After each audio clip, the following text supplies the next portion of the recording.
Галина Петровна, здравствуйте. О ходе голосования за поправки в Конституцию.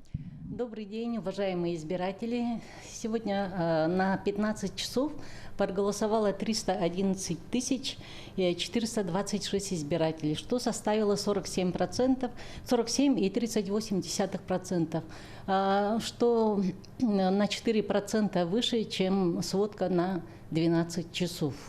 У нас есть улусы, которые проголосовали. К избирательным участкам подошли более 80%. Это у нас Оленёкский, Верхневилюйский, Анабарский и Татинский улусы. А также 6 улусов у нас проголосовали избиратели более 60%. Это Горный, Усялданский, Кобяйский, Среднеколымский, Аллайховский и Амгинские улусы. В целом явка по республике довольно хорошая.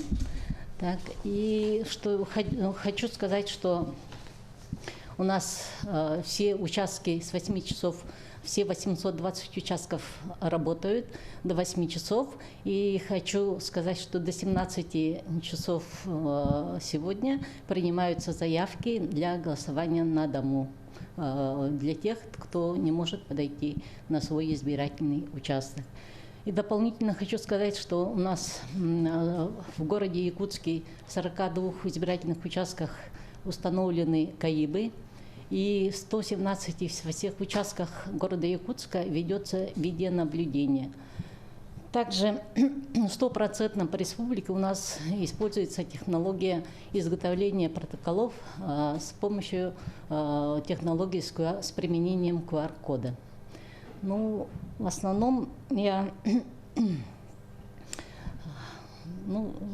такая сводка на 15 часов. Спасибо большое.